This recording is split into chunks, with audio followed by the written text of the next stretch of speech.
Hello and welcome to Blossoming Children.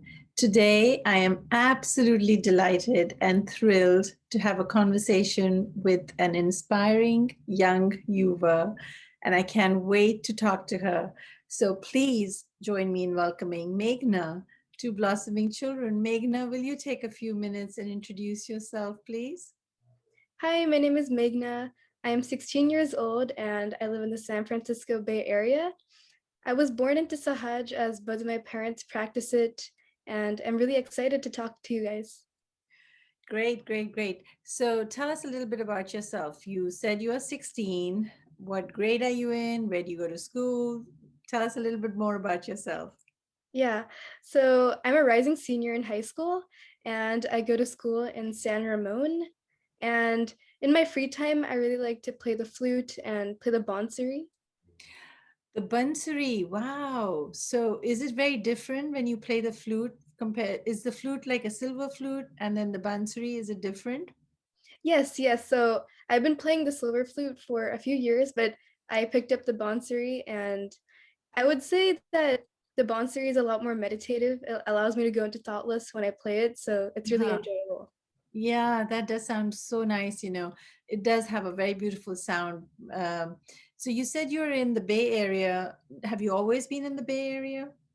No, I actually we used to live in Michigan for around 11 or 12 years, and then we moved to Tennessee, and we stayed there for around 2.5 years. And in the beginning of high school, in October, we moved to the Bay Area. So you said you're a senior in high school Yes, and you moved in your senior year. in my freshman year. Okay, you moved in your freshman year. So, Meghna, how has it been? Because you've been in different states, you've been to different schools, and I know that you've been practicing meditation and Sahaja Yoga ever since you were little.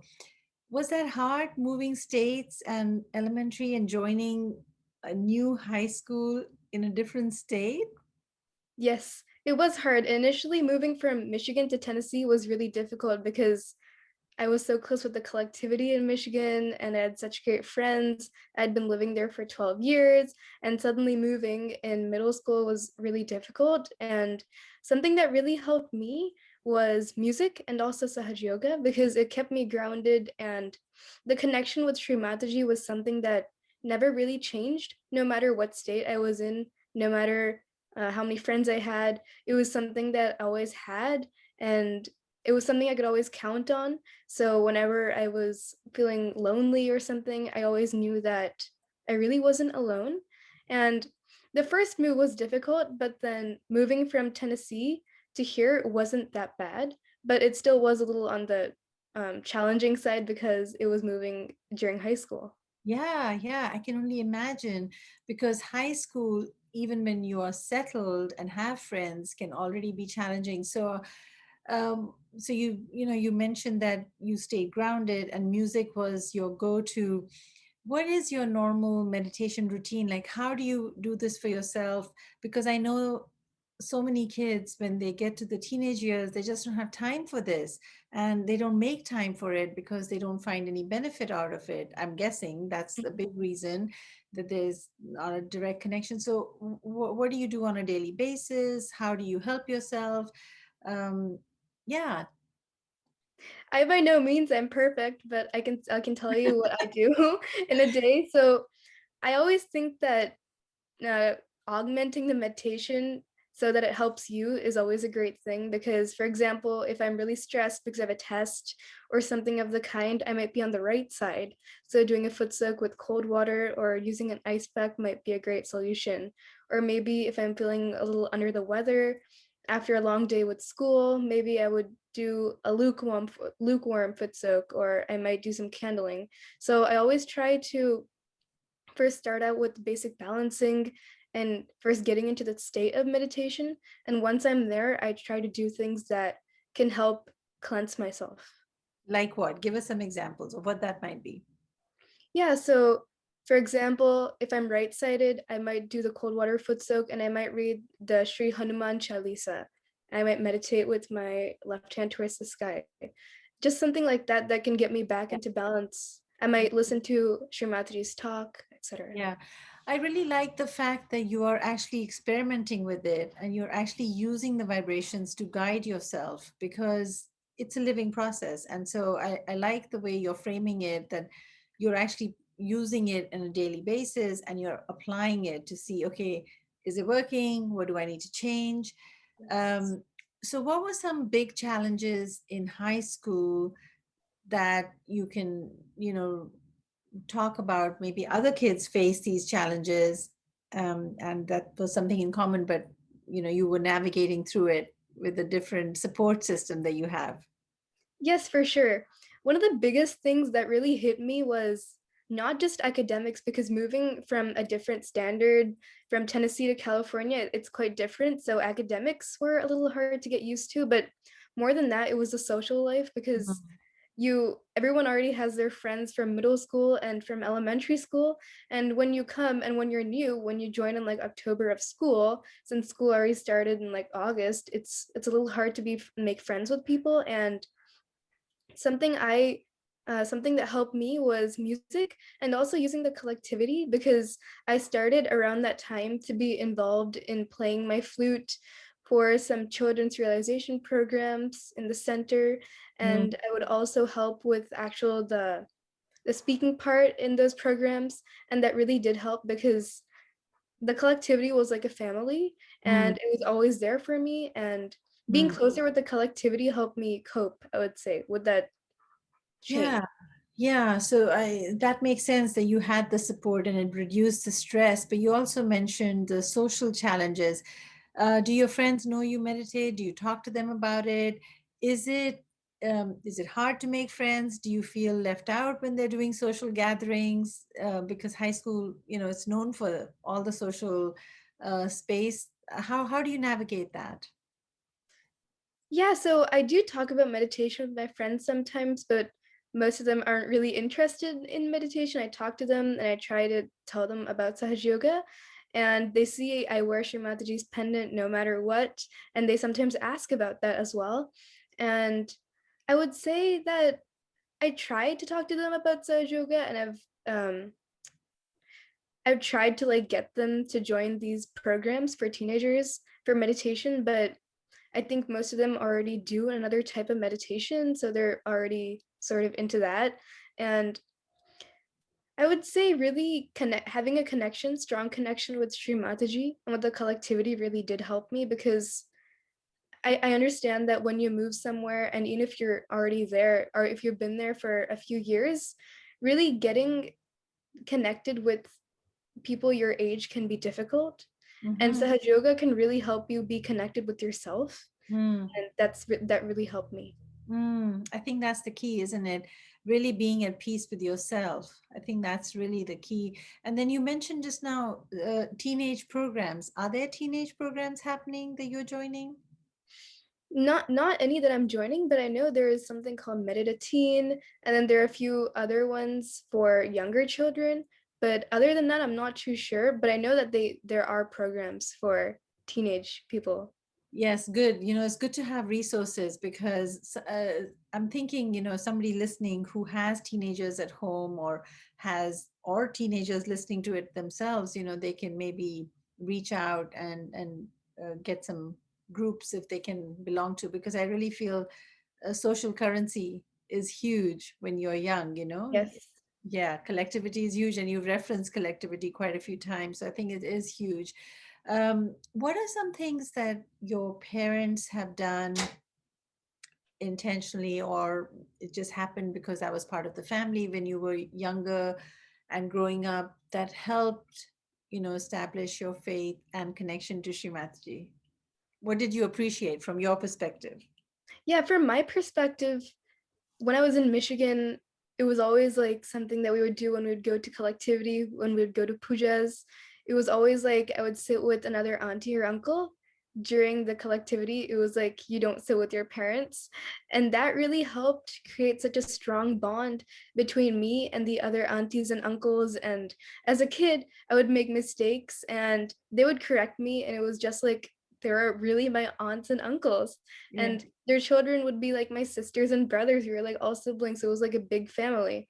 And I'm really happy with that. I'm really happy that my parents did that because I really enjoy wherever I am and whatever collectivity I am, that really feeling that we're all one, that we're all like part of Shri Mataji's body, and that just feeling of being part of the whole is something I really enjoy. And I'm really glad that my parents pushed me to really sit with other aunties and uncles and try to get that bond like I forged love that bond. that. I love that. The importance of collectivity, because really, yes, it is a very joyful relationship when we have a connection with other aunties and uncles and other kids. It is a very joyful experience. Earlier, you had mentioned that you were supporting children's programs, by talking about Srimati, you're giving realization. Can you talk a little bit more about that? Yes. So a few aunties here in the Bay Area have started to conduct programs in libraries, and now with everything being virtual, online programs on Zoom. And we usually have like a slide deck, and we have things for beginners, advanced, intermediates. And it's a really nice place to be a part of. And similarly, we have things in Spanish as well. So for younger children, we did a few programs in libraries, and we also do things now virtually on Zoom. Hmm. So since I play the flute, I got the opportunity. I'm so thankful for it that I could play the flute in these programs. So I'd play a few children's songs like "Open Up Your Hands" or Oh, "Ganesha Ganesha," and I'd play those songs. And slowly, I just love being a part of this. And I started, I would say, my second or first or second year of high school after I moved here, and oh, that's it's really helped. recent. It's recent. The flute is recent? No, Oh no, I'm talking the about yeah, joining giving the helping meditation. with the programs. Is Yes. your flute nearby? I suddenly had like a feeling that, oh my God, it would be so nice to hear some live tune from you, but we It's didn't talk about downstairs. it. We didn't talk about it before.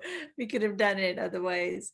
Okay. So anything else that you would tell your younger self or other children listening who are younger than you or the same age as you, who are kind of wondering, should I do meditation? I don't know, maybe it's boring, maybe it's not, is it for me? um, could you talk a little bit more about that? Yeah, for sure. So I would say over the past maybe 4 or 5 years, my my connection with Shri Mataji has really gotten stronger than it really was before, because in elementary school, and it would just be sort of like I go to the collectivity, and maybe I was too young to really understand what Sahaj Yoga really is about. And it's so much more than just doing your normal meditation and just going on with your day, because you should be in meditation or aim to be in meditation during every single moment of the day. And for me, that's really helped, because it helps you not only be peaceful in your body and your mind and your heart, but it gives you so much more. Like it gives you what you put into it. Mm, And I think that's really helped.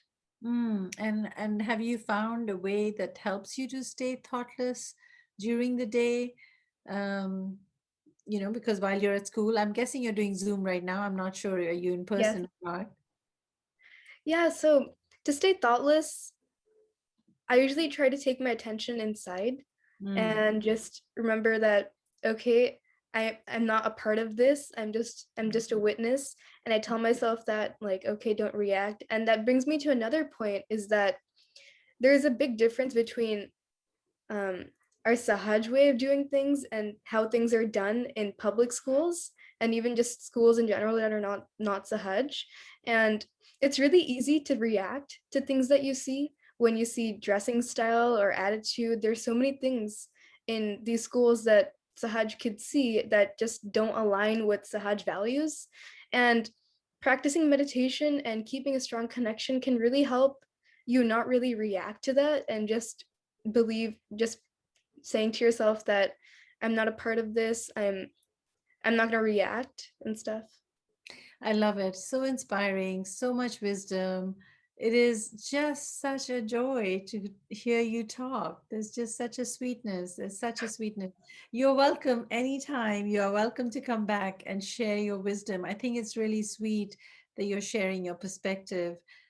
Anything else? We're almost out of time. Anything else that you would like to talk about? I don't think so. Yeah, Thank you I so think much, Auntie. you are so welcome. You're so welcome.